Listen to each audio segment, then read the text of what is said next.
ಮುಖ್ಯ ಅತಿಥಿಗಳಾಗಿ ಭಾಗವಹಿಸಿರ್ತಕ್ಕಂಥ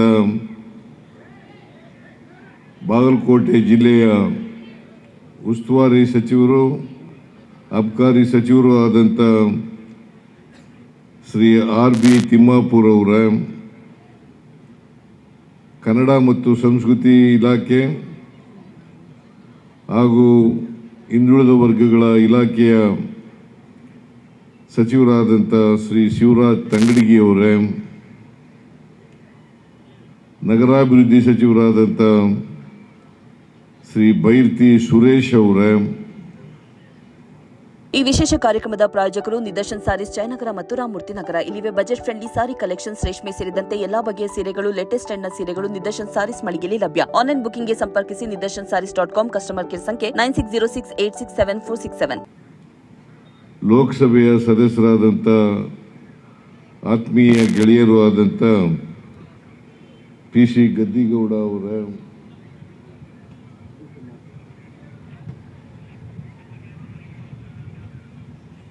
ಬಾದಾಮಿ ಕ್ಷೇತ್ರದ ಶಾಸಕರಾದಂಥ ಶ್ರೀ ಭೀಮಸೇನ್ ಚಿಮ್ಮಕಟ್ಟಿ ಅವರೇ,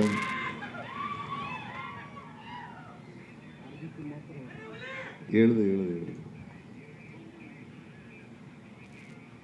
ಶಾಸಕರಾದಂಥ ವಿಜಯಾನಂದ ಕಾಶ್ಯಪ್ನವರೇ,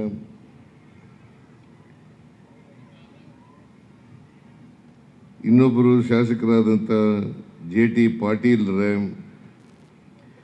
ಶಾಸಕರಾದಂಥ ಸಿದ್ದು ಸೌದಿ ಅವರೇ, ವಿಧಾನ ಪರಿಷತ್ತಿನ ಸದಸ್ಯರಾದಂಥ ಪಿ.ಎಚ್. ಪೂಜಾರ್ ಅವರೇ,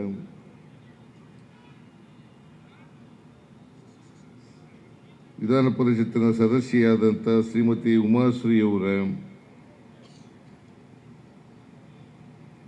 ಹನುಮಂತ ನಿರಾಣಿಯವರೇ, ಮಾಜಿ ವಿಧಾನಸಭೆಯ ಶಾಸಕರಾದಂಥ ನಂಜಯ್ಯ ಮಠ್ ಅವರೇ,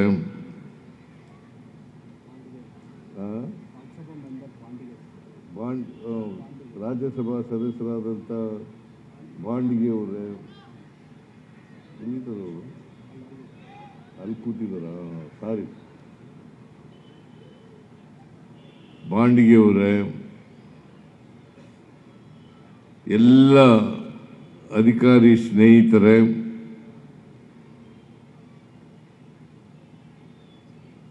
ಆಹ್ವಾನಿತ ಗಣ್ಯರೇ,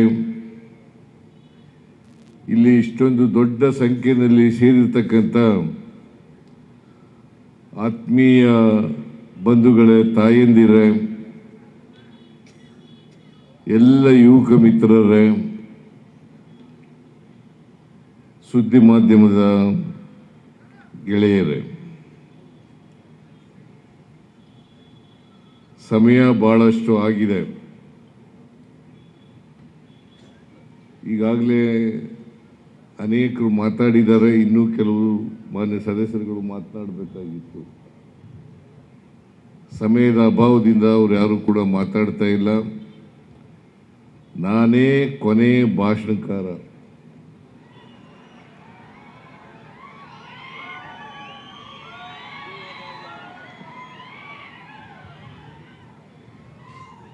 ನಾನು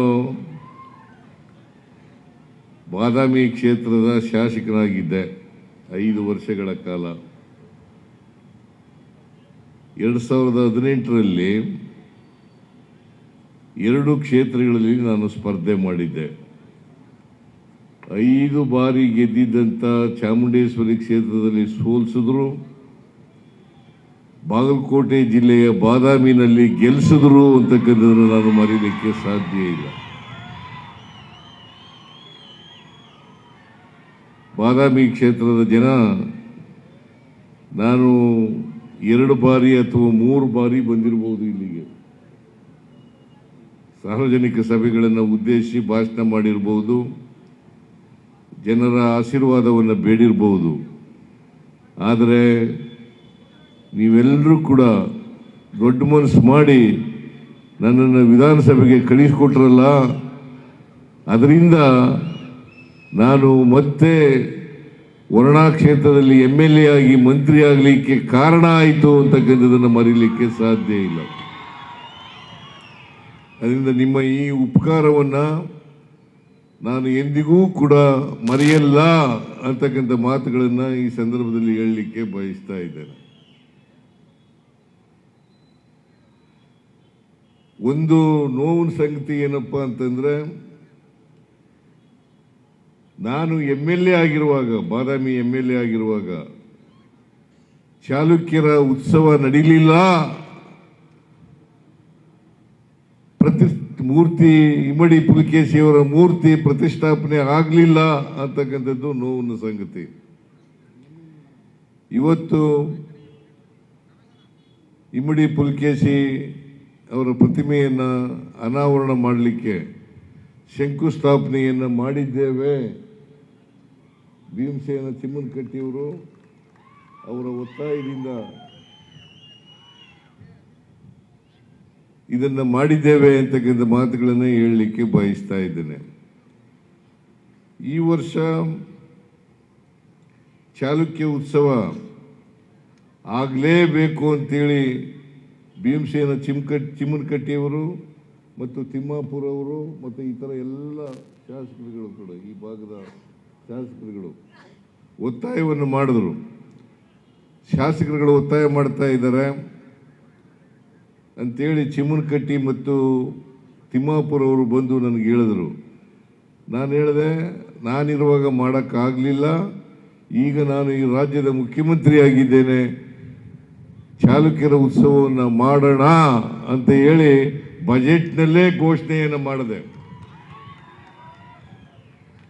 ಬಜೆಟ್ನಲ್ಲಿ ಘೋಷಣೆ ಮಾಡಿ ಇವತ್ತು ಚಾಲುಕ್ಯ ಉತ್ಸವ 2026 ನಡೀತಾ ಇದೆ. ನಾವೆಲ್ಲರೂ ಕೂಡ ಭಾಗಿಯಾಗಿದ್ದೀವಿ. ಅದಕ್ಕೆ 3 ಕೋಟಿ ರೂಪಾಯಿಗಳನ್ನು ಕೊಟ್ಟಿದ್ದೇನೆ. ಅದು ಸಾಲಲ್ಲ ಅಂತ ಹೇಳಿದ್ದಾರೆ. ಇನ್ನೂ 1 ಕೋಟಿ ರೂಪಾಯಿಯನ್ನು ಕೊಡಬೇಕು ಅಂತ ಹೇಳಿದ್ದಾರೆ. ಇನ್ನೂ 1 ಕೋಟಿ ರೂಪಾಯಿಯನ್ನು ಕೊಡುತ್ತೇನೆ.